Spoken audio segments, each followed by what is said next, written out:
Pero, kailangan natin bumalik sa totoong mundo.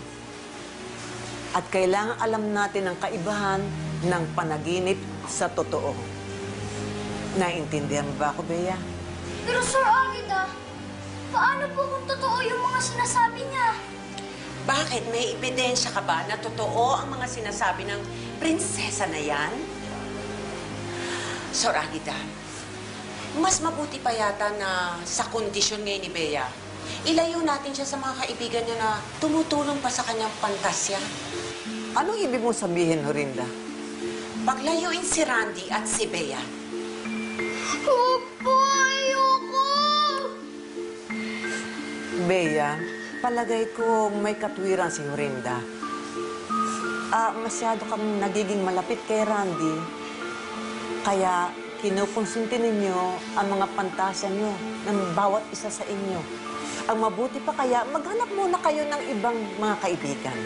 Hindi na po! Hindi na po ako magsasalita! Basta wag niyo lang po kami pag-hibalayan ni Randy.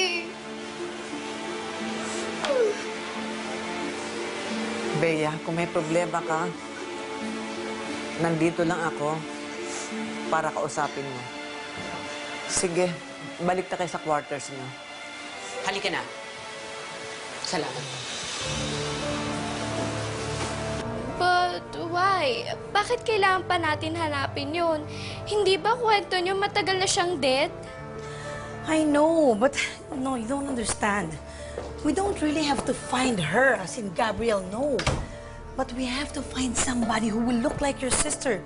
Somebody who will look like Gabrielle. Because you know what, if we don't, you're going to be poor. And that can't be, because I don't want to be poor. Do you understand? Ma'am? Auring, Ay, ma'am, nasa may gate po si Agent Castro. sige, bababa ako. Itong tandaan ninyo. Ito ang una at huling sakit ng ulo na ibibigay ninyo sa akin. Ikaw, lumba-lumba, kapag nag-umpisa ka pa ng gulo, ipapalipat na kita ng ibang bahay ampunan. Sa Batanes. Sige na, bumalik na kayo sa kwarto ninyo.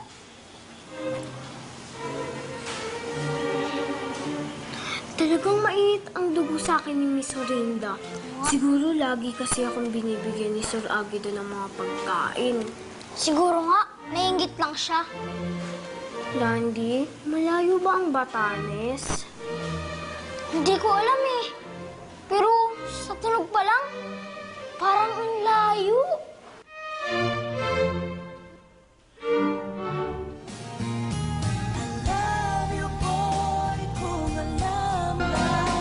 Magandang araw po, ma'am. Agent Castro. Yeah, si Sir Aaron po at saka si Madam, nandyan po ba? Malubha ang pakiramdam ng asawa ko. Binabantayan siya ng biyanan ko. Ah. Ako na lang munang kausapin mo. Ma'am, tungkol ho to dun sa huling dalawang empleyado niya dun sa factory dati na nahanap ko. Si Presi at Procopio Macaraig. Anong tungkol sa kanila? Na-aksidente ho sila dun sa bayan nila, sa Santa Socorro. Nung binasa ko ulit yung police report, may nahanap akong bagong lead. Tulad ng? Sabi ng mga pulis doon, nahanap daw ng mga pulis si Presi Macaraig na may kalong na bata. Nakasulat ba to sa police report? Sino daw ba yung bata? Ma'am, ang maganda ron, wala akong anak ang mga Macaraig.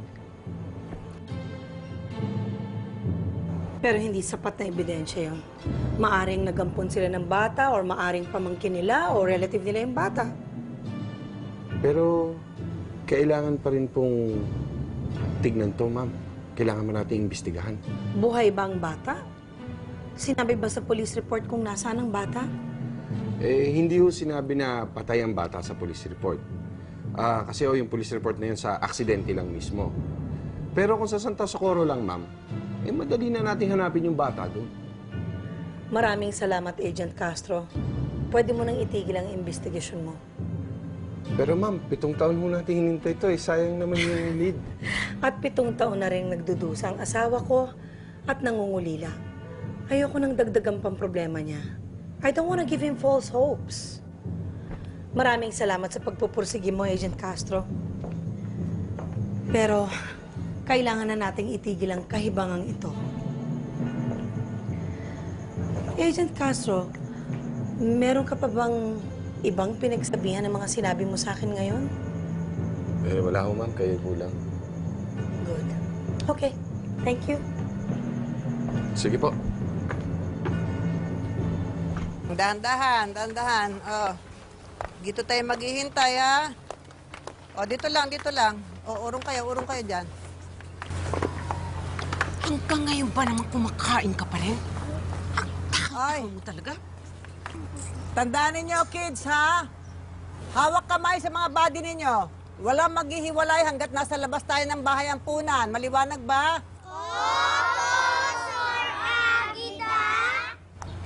Buddy? Hindi kita buddy, no? Yaya kita. Sige na nga!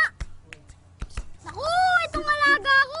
Gulo-gulo! Ito nga, oh! Tiyo ka nga! Tutuyan ka ng bawis niyan! Thanks, Yaya! Huwag nga kayong maingay. Tandaan nyo, ayoko na magulo sa field trip na ito.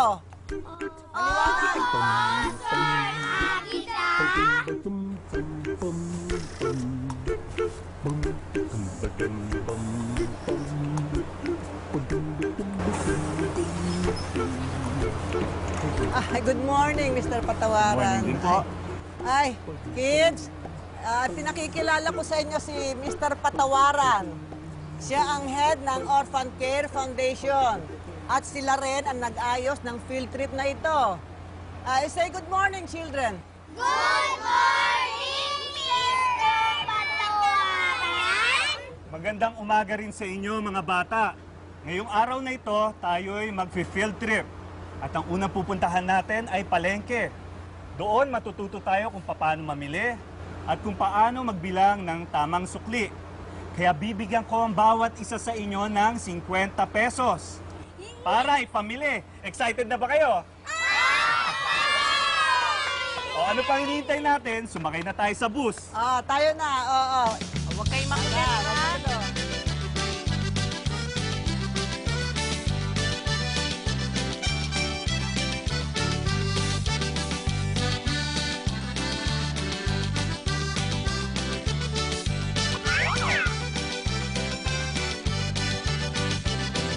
Patawaran, please. Oo, urong doon. Urong para makita nyo. Ayan, eto. Eto ang pakwan. Ayan. Eto ang pakwan. Kapag bumibili kayo ng pakwan, kakatukin nyo muna. Pag walang laman, ang tunog na maririnig ninyo, ang ibig sabihin, hinog na ang pakwan. Intindihan nyo? Okay. Sige na, thank you, Mr. Patawaran. At saan Huwag naman kang tayo? maingay, babalik ako agad. Kapag alis na, sinasan mo lang ako, ha? Papayas. Nakita nyo, ito ay masarap na masarap. Lalo na sa umaga. Pero ito, hindi mo na pwede kain. Iya! Pinagkalo ko para sa'yo, oh. Wow, ang ganda naman nito. Ano ka ba? May kulang pa nga dyan, eh. Baboy. Nananadya ka, ate. Hindi kaya. Tignan mo nga yung mga animals na nakasabit dyan. Puro malalaki. Baboy lang ang kulang sa big animals na nakasabit dyan. Nang aasar pa lang. Basta gagawa ko ng baboy sa arts and crafts para makumpleto yung bracelet mo. Oh, para saan naman yun? Kayang makalimutan mo ang pangako mo. Ha? Suot naman? Advance batok na yun. Yung mga oh, paano tayo dyan yung, di ba yung space na yan, lalagyan natin yung baboy. Tapos pwede pa akong may space pa dyan, lalagay natin yung mukha mo. Talaga bang mga incompetent kayo o nang iinis lang kayo? Ha? Nung pinagbabaril ninyo yung sasakyan ng mga makaraig, Sinigurado niyo ba na lahat ng nakasakay patay? Pero ma'am, kitang-kita po namin na sumabog ang sasakyan. Kitang-kita ninyo?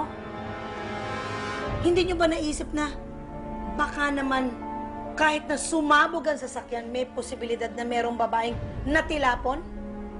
Na siguro merong batang nakakandong sa babaeng natilapon? Sinabi ng agent na tiga-NBI na alam niya ang nangyari sa mga makaraig sa Santa Socorro. Ano ibig sabihin nun? Na kung meron tayong hahanapin na pekeng Gabriel manggagaling sa Santa Socorro. Magbihis ka. Maghanda ka.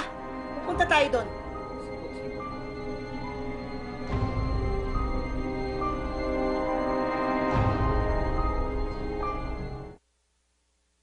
Susunod sa My Driver Sweet Lover.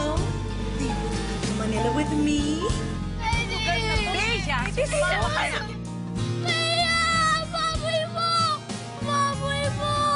Magbabalik na ang prinsesa.